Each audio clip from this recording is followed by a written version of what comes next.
الحمد لله رب العالمين والصلاة والسلام على أشرف المرسلين نبينا محمد وعلى آله وأصحابه ومن تبعهم بإحسان إلى يوم الدين وبعد. درسي إن خنراء من كتاب روضة أنوار سيرة سيد المختار جيرين رسول الله صلى الله عليه وسلم يرو بدتي دلقاتو دندي مال دلقاتو رسان الرأي دبنا درسي دبر خيسة رسول صلى الله عليه وسلم يرو أمري نساء وكا lama ture akka gara shaamitti imalee fi akkasuma lola harbul fujjaar jedhamu keessatti hirmaannaa inni taase kana laallee ture akkasuma rasuuli sallallahu alaihi wasallam darsii dabare keessatti hulafaa yookaanuu kahuu barbaaduu taate attaa'uun alal bir toltuurratti wal gargaaruu keessatti kahuu barbaadamuu taate keessatti hirmaatee namni warra yamanii gosa zabiidii jedhamturraa kan ta'e waan isarraa saamame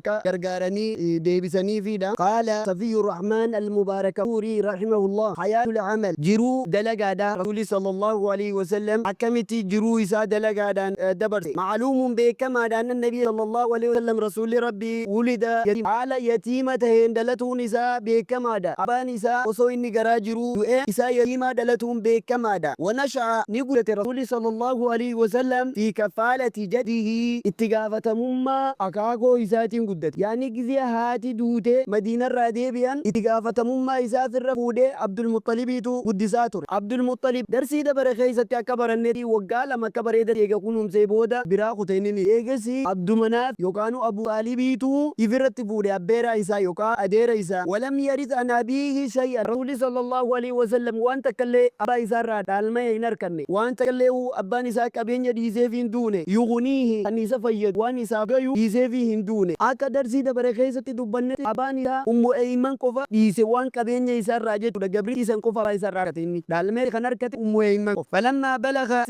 فلما بلغ سنا يمكن العمل فيه عادة يروغي رسول صلى الله عليه وسلم عمري دلقا عمري خيست دلقتهم مجتو يروغي أكما عادتو عمري نمي يرو عمري سنجي دلقتي فدن دور يروغي رعى الغنم رأتي مع إخوته من الرضاعة وبليون ساخا نهرم ولي اللوبني ولي رأتي في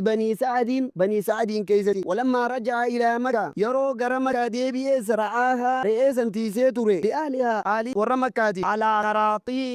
على قراريط شلنجي ونين تيساتوري رسول صلى الله عليه وسلم مالكة كاجر والقراءة جدون جزء يسير من الدينار قوداته دينار تكو يرو سني أكا علماء سينا دبتني ذهب جرام لما في ناداجان شرو ونيني دلقاتوري قوداته دينار راخنته نصف العشر دينار بك قدن التيراني بك تكولا يسيدا فرطات الرسول صلى الله عليه وسلم أو ثلث ثمن منه أما هو بك سديد قودني يوكا بك سديد قودني بك سديد الرا بك سدي فرطات الرسول صلى الله عليه وسلم قيمته في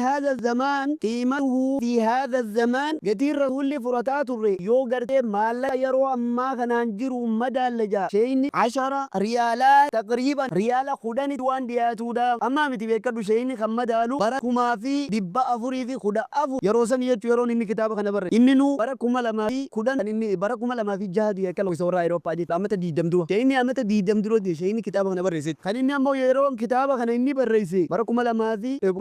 دبا أفري في خدا مال جا يروسن يتيو خمدالو تانتي مالكا يرو خنا دينا ريالا خدان يتوان دياتوجي ورأيو لغناني من سنن الأنبياء رأيتي سون ترى نبيوتا في أوائل آياتهم جلب جرو إساني فقد قال صلى الله عليه وسلم رسول ربي نجي أمرت يروتك بعد أن أكرمه الله يا ربي نزا خبجي بالنبوة نبي ما دان يجيس خبجي ما من نبي إلا ورعى الغنم إلا ورعاها نبي رانته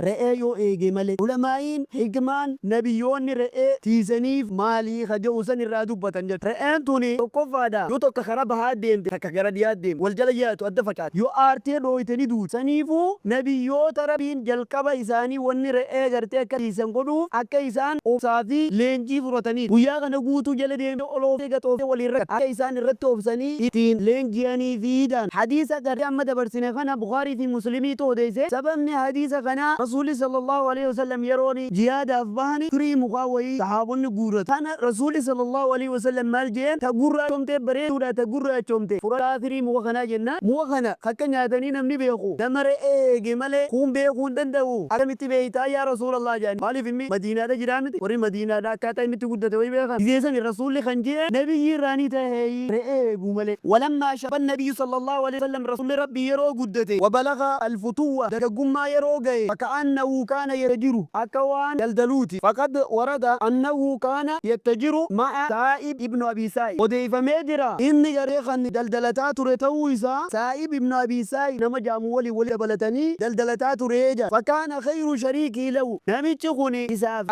ألا نما ولي سائبني ولي دلقتني سائب ابن أبي سائب رضي الله عنه رسول صلى الله عليه وسلم يرو إني جري نبي يما إرقم سنيسي جي يامني يرو دير جراته سيا مسلم ورو دي سنير رايجا رواية صحيح مسلم هجرار برا ترباتمتي دويجا نمي تخون عمري دير ربين كنفي رسول ولي يرو دراي وصوين إرقمين دلدلات راني إيجان اللي سبودة توري هجرار وقا ترباتمتي دويجا سائب ابن أبي سائبوني فكان غير شريك له نما قرته ولين دلقتني الراج على شريكات توري لا يجارى ولا يسبق معناه لا يجارى ولا يسبق نمني تقول لين دلقا خيسندو ولا يمارى نمني إذا ولين فالمنذر مور مجد نما مرمي قدتو ميتي نما كسيسن توري يجو نمشو وعرف النبي صلى الله عليه وسلم رسول ربي نبي في معاملته وجرين يواسا خيست بغاية الأمانة هونغا أمانتي زو خيست نما هونغا جيات وسيط أكسو مدوغا دبتو خيست ولا عفافي هم تورا فقاتو بدير فقاتو خيست وكان هذا هديه في جميع المجالات هوني قرد آدو ميزاتي خرايزاتي روغو هند خيست يجو رسول صلى الله عليه وسلم روغو هند خيستو أمانة في دوغا دبتو دا في بدير فقاتو خيستي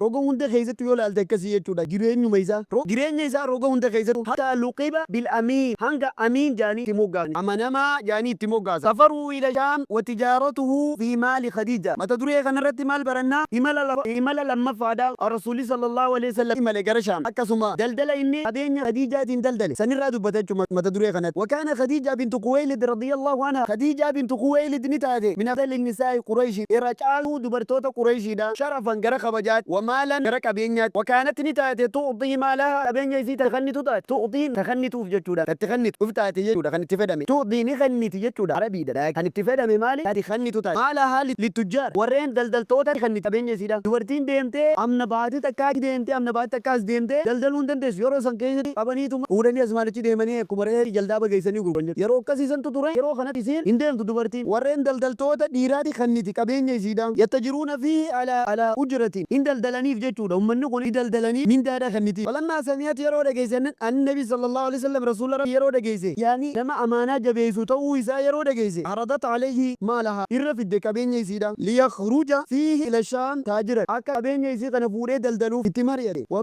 وتعطيه أفضل ما أعطته غيره إذا فما سخنت على وان ورئيسان دواتي خنيتي من دا ورئيسان دور دلدلا في تورر قالوا أكا خنيتو في التيم تيجي دماني نمني خوني نما أمانما نمكنا غري أبادو بجاني ودو إسا دجيسي نمكنا خنقني نمبر بادو يتي عايزتي اتمريتي وخرج رسول الله صلى الله عليه وسلم ولي قال لي رسول ربي نبهيني مع غلام يا ميسرة قبرتي ميسرة خجا مولين قبين يسي خنفوري ديمي إلى الشام كرشا فباعني غرغوري وبتاعني بيت وان ديموني غرغور وان برباچسوني بيت وربح ربحا عظيما ويدو كرفي يدو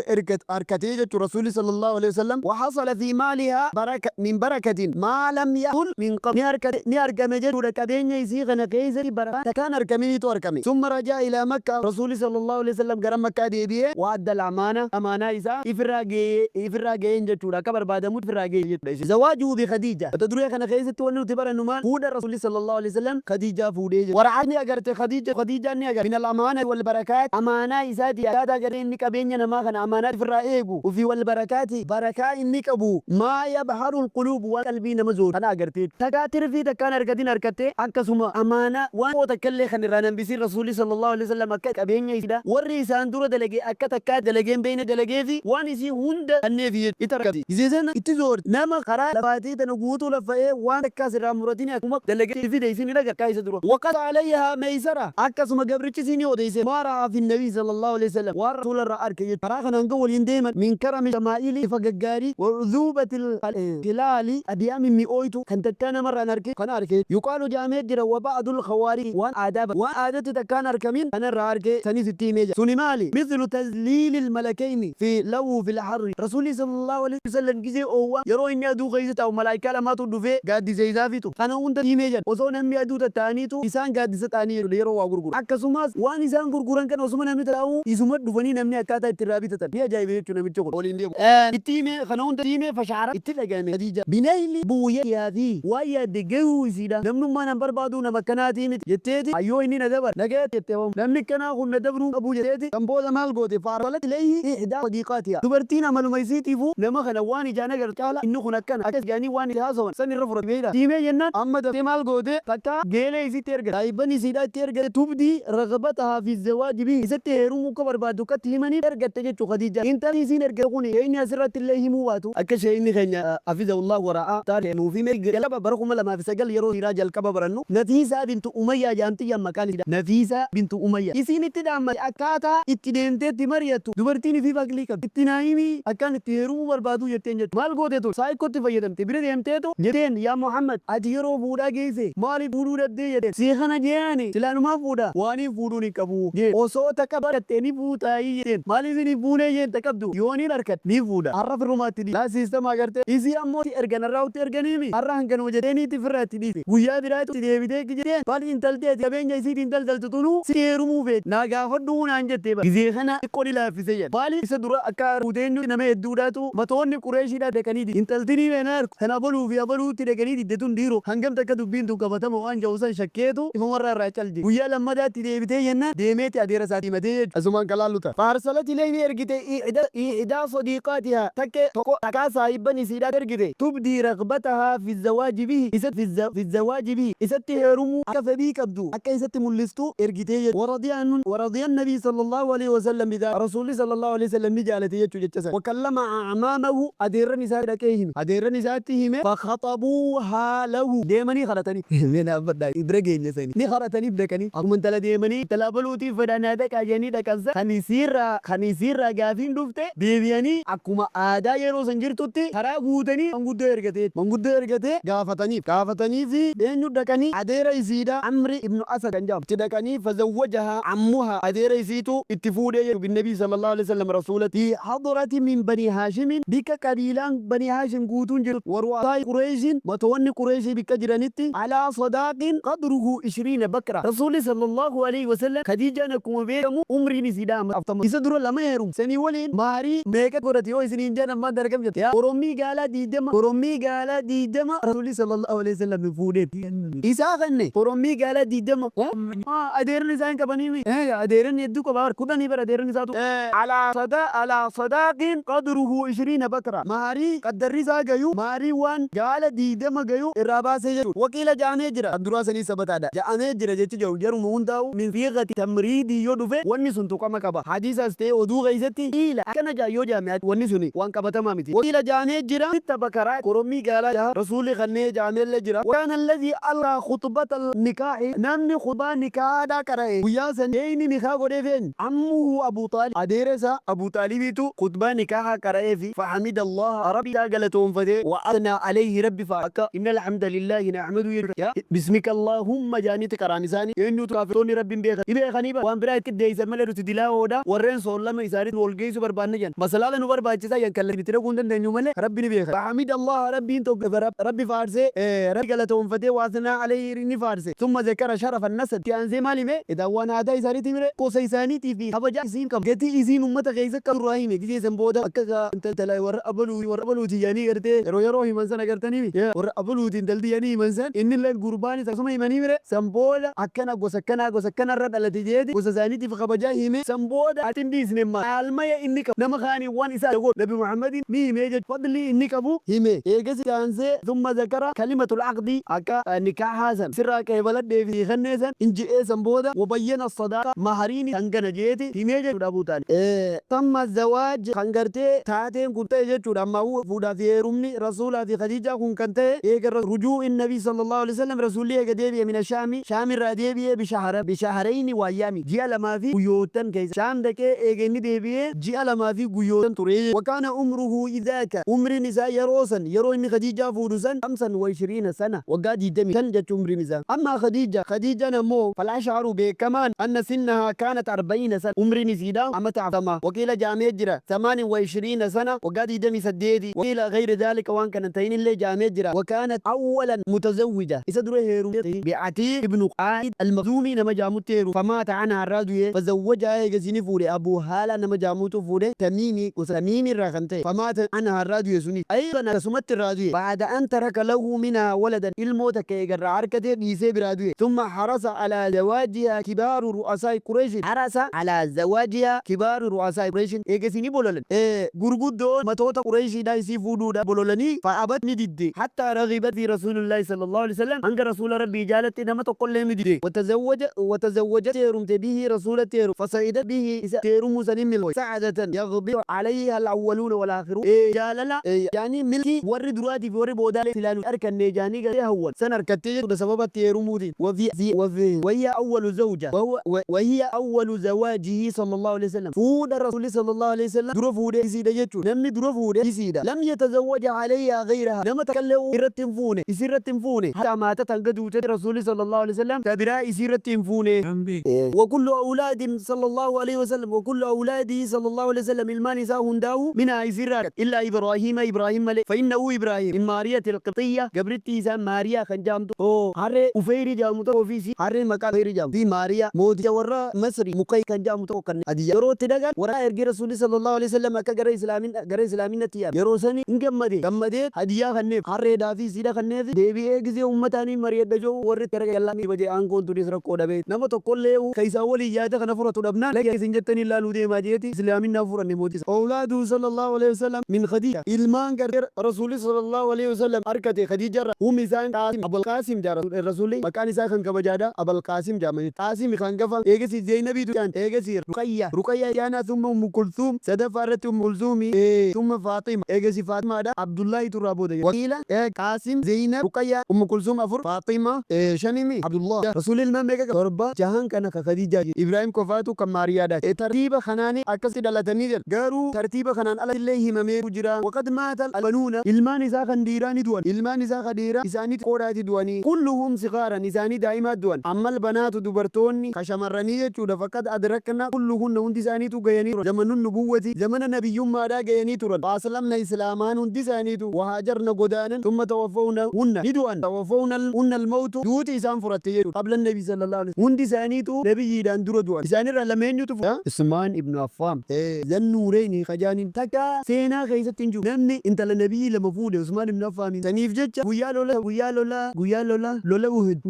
Uhud seenday guyyaa sani antaa dhukubatu ruqayyaadha dhukubatu kana furatanii warri bidaadha waan inni shahiida ta'uun barbaannee fi nama barbaadamuu bitiyya saniif ifirra hambise akkas jedhanii warreen sahaabota arrabanii garii sadarkaa isaanii caalisanii warra shi'aati garii immoo arrab waan fedhan irraa dubbatanii zannuureyni jaamma ruqayyaadha Zeynabii fi Ummu Kulsuum fuudhe dura namni fuudhe Utbaa fi Utayba ilma Nabii Lahab Rasuulli sallallahu alaihi wasallam gizee gara diinitti nama yaamuu eegale isa hammeessuudhaaf jecha qoqqobbii irra kaayanii akka namni tokko ittiin gurgurre namni tokkollee irraan bitanne godhanii kophatti namarraa ofirraa baasanii ilmaan isaatti fiigan dhaga'uma if dararan malee silaawu islaamaa fi kaafirri waliin hin jiraatanii min hurrumaa fura dan booda godaananii eegis booda islaamatti heerumanii dura namni fuudhe immoo Utbaa fi Utaybaaf Faaximaa malee dubartoonni hin du'anii hundi isaaniitu rasuula dura du'anii illaa Faaximaa malee fa'innaa Faaximaan tuni aashatti ni jiraati ba'adahu sallallahu alaihi wasallam rasuulaan booda 6 shuurii ji'a 6 qofa jiraati rasuulli sallallahu alaihi wasallam yeroo du'uu deemu hime isaa yaratee jiru dhufee boochee jennaan rasuulli sallallahu alaihi wasallam yaamee hime zisenuu ikofal Aishaan natiimi jettee yeroo duraa boodee akka dhufteeti laaltee boodee rasuulli akka du'uu deemu hime hin boode zee kana booda suuta gurratti hime amma akka haalii isaarraa namni dura isii bira do isa jala deemu isii ta'e akkasuma tayyidoota ammaa hoggantoota dhala jannata akka taate hin kofal booda hin gaafatanii jennaan rasuulaan himuu jedhe booda yeroo turte gaafatanii ammallee irra deebi'anii gaafa baruu fedhanii beeytaa waan inni gizee irraa boodaa isiin jee isiin tara takka boochee tara takka itti kofalte san gizeesanuu nama haalii isaarraa namni dura isa faana dhaqu ana ta'uu danaa hime sanitiin koflee yeroo du'a akka du'uu deemu himeetiin boo'ee jettee akkasitti himtee jechuudha eegeenni du'e booda darsiin keenya kanarraa asirratti dhaabbata boru rasuulli sallallahu alaihi wasallam yeroo Ka'abaa jaaran Qureeshii wallolte akkamitti jidduu isaanii kan murteesse ta'uu isaa kan laallu ta'a naktafi bizaalik subhanaka allahumma wa bihamdik ashhadu an la ilaha illa anta astaghfiruka wa atubu ilayk